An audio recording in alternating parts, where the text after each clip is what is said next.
Olá, o seu informativo Extremo Web TV está de volta. Hoje, quarta-feira, 21 de março, é Dia Internacional da Síndrome de Down. E o Bom Dia foi a Brasília, que é o jornal da Rede Globo, e encontrou exemplos de jovens com síndrome de Down que superaram vários obstáculos. E é interessante, chegaram à universidade. Tem a estudante Jéssica Figueiredo e a pedagoga Érida Nublat, apenas duas entre vários jovens. Aprovada em 3 vestibulares, Jéssica Figueiredo escolheu o curso de fotografia, mas ainda quer estudar moda. Ela tem síndrome de Down e diz que estar na faculdade é realizar um grande sonho. Que nem ela mesma diz, né? Eu estudei muito mesmo, todo dia, e eu tenho uma paixão por estudo, conta a estudante. Ver Jéssica ir assim tão longe para a mãe dela é mais do que uma vitória individual. Representa a conquista de uma geração que enfrentou inúmeras dificuldades.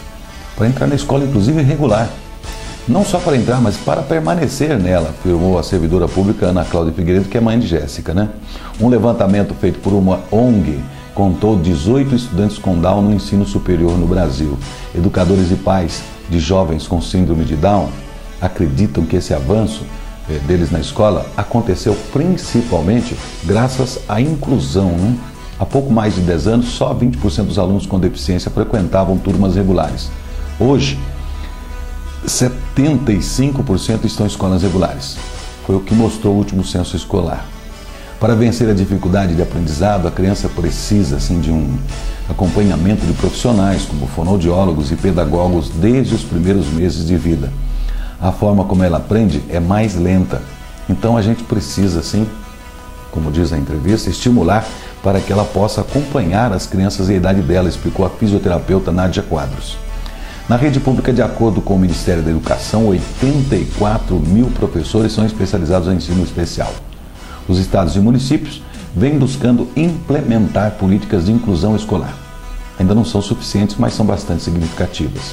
O que demonstra isso é que as famílias buscam acesso e, dessa forma, fazem avançar essa política, afirma Cláudia Dutra, da Secretaria de Diversidade e Inclusão do Ministério da Educação e Cultura. O impasse sobre a votação do projeto que altera o Código Florestal impediu a votação na terça-feira anteontem da Lei Geral da Copa no plenário da Câmara.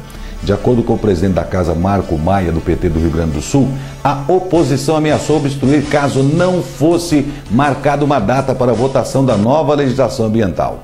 Há pressão para que se chegue a um calendário de votação do Código Florestal.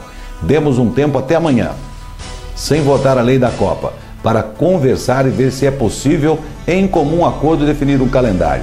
Não havendo entendimento entre os líderes da base da oposição, marcarei a data da votação do Código Florestal, afirmou Maia. Ele disse que tentará votar a Lei Geral da Copa ainda hoje, quarta-feira. O governo não concorda com o texto relator do Código Florestal na Câmara, deputado Paulo Pial, do PMDB de Pernambuco, que faz concessões à bancada ruralista. Por isso, tenta adiar a votação da nova lei ambiental. Nós dissemos que sem uma data de votação do Código fica difícil colocar qualquer outra matéria em votação. Não há clima para votar a Lei Geral da Copa, disse o líder do DEM, o ACM Neto da Bahia. Segundo o líder do PSDB, Bruno Araújo, do Pernambuco, o presidente da Câmara pediu 24 horas para construir um acordo sobre data da votação do Código Florestal. Nós condicionamos a votação da Lei Geral da Copa à votação da nova legislação ambiental. Caso contrário, haverá obstrução, disse. O Ministério do Planejamento, Orçamento e Gestão informou anteontem, terça-feira, por meio do relatório bimestral de receitas e despesas do orçamento de 2012, que foi realizado um bloqueio extra de 368 milhões nas chamadas despesas discricionárias, que é sobre as quais tem mais controle, no orçamento de 2012. De acordo com o governo federal, o corte total no orçamento passou então, após esta avaliação, de 55 bilhões para 55 bilhões e 7 milhões de reais. O bloqueio de gastos no orçamento federal tem por objetivo cumprir a chamada meta de superávit primário, que é a economia feita para pagar juros da dívida pública e tentar manter sua trajetória de queda. Neste ano, a meta para o governo federal é de 96 bilhões e 9 milhões de reais e para todo o setor público consolidado, governo, estados, municípios e empresas estatais, é de 139 bilhões e 800 milhões de reais. A busca pela meta do superávit primário, por sua vez, é uma forma de ajudar o Banco Central no processo de redução dos juros básicos da economia. A explicação é que a contenção de gastos públicos atua para diminuir a demanda por produtos e serviços da economia, favorecendo o controle da inflação. Recentemente, o BC acelerou o processo de redução dos juros, baixando a taxa para 9,75% ao ano, no patamar de um dígito. O presidente da Comissão de Assuntos Econômicos do Senado Federal, Delcy de Amaral, do PT do Mato Grosso, informou na última segunda-feira, dia 19, após reunião com o ministro da Fazenda, Guido Mantega, que a votação da unificação da alíquota interestadual do Imposto sobre Circulação de Mercadorias e Serviços, o ICMS, que é um tributo estadual, pode acontecer na próxima semana. A votação, segundo ele, seria conjunta na CAI e na Comissão de Constituição e Justiça e teria caráter terminativo, ou seja, não seria necessária uma votação do plenário da Casa. De acordo com o senador, a ideia é unificar a tributação em 4%. A sessão da CAE e do CCJ vai ser conjunta, é terminativa. Queremos votar na semana que vem, declarou a jornalistas. Segundo Delcy de Amaral, o governo está acenando com compensações para os estados envolvidos na guerra fiscal de importações, como antecipação do pagamento de royalties do petróleo, além da realização de investimentos em infraestrutura e logística, entre outros. Precisamos acabar com esses estímulos à importação, concluiu. Os estados que concedem benefícios na importação são Santa Catarina, Goiás e Espírito Santo. Mais cedo, o governador de Santa Catarina, Raimundo Colombo, afirmou que a proposta do governo de uniformizar as alíquotas do ICMS interestadual para bens e mercadorias importadas não resolve os problemas causados à indústria nacional pela concorrência de produtos de fora.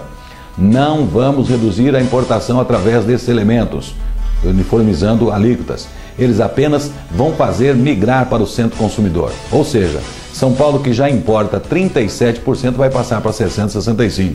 Vai ser um prejuízo da grande maioria dos outros estados brasileiros, afirmou o governador após reunião com a ministra das Relações Institucionais, Ideli Salvati.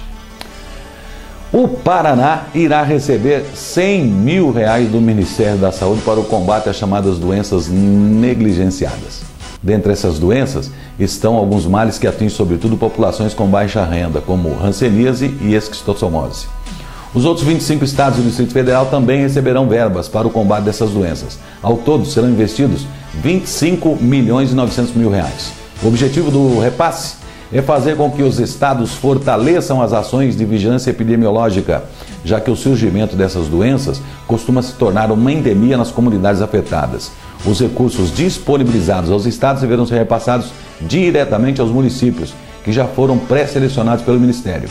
Para receber os recursos, cada cidade definiu junto ao estado os planos de ações que serão adotados para o combate às doenças.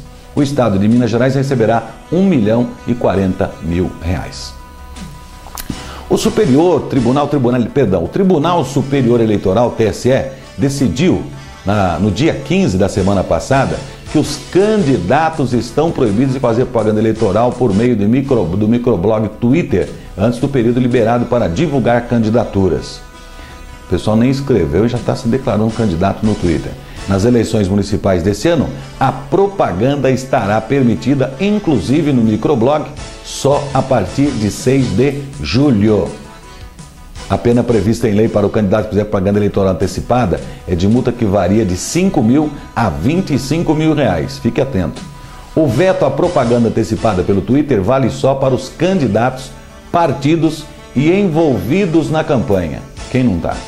O eleitor que simpatize com algum candidato ou partido pode se manifestar livremente. O tribunal chegou a essa orientação ao julgar recurso do ex-candidato a vice-presidente da República, Índio da Costa, ex-DEM, hoje PSD, contra a multa de R$5.000 aplicada pelo TSE em julho de 2010. Costa foi punido por ter divulgado em sua página no Twitter mensagem que pedia votos para o então candidato à presidência José Serra, do PSDB. A responsabilidade é enorme, mas conto com seu apoio e com seu voto. Serra, presidente. O Brasil pode mais. Teria escrito Índio, conforme trechos postados pelo então candidato. O julgamento foi interrompido 2 vezes diante da polêmica e da indefinição da Justiça Eleitoral diante do uso das redes sociais nas eleições. Mas por 4 votos a 3, os ministros deferiram que a lei eleitoral deve ser aplicada a todos os meios de liberdade de informação. O presidente do TSE, ministro Ricardo Lewandowski, que votou pela restrição da propaganda ao período eleitoral, negou que a decisão limite a liberdade de informação. Os cidadãos que não estiverem envolvidos no pleito eleitoral podem se comunicar à vontade. O que não pode é o candidato e quem estiver envolvido na campanha eleitoral divulgar a campanha antes do pleito, argumentou Lewandowski. Para quem está envolvido na campanha, filiado, essas coisas, tem que tomar cuidado. Se você é filiado a algum partido e começar a fazer propaganda do seu candidato, R$5 mil de multa e muito mais ainda. Extremo Web TV volta já já. Fica por aí.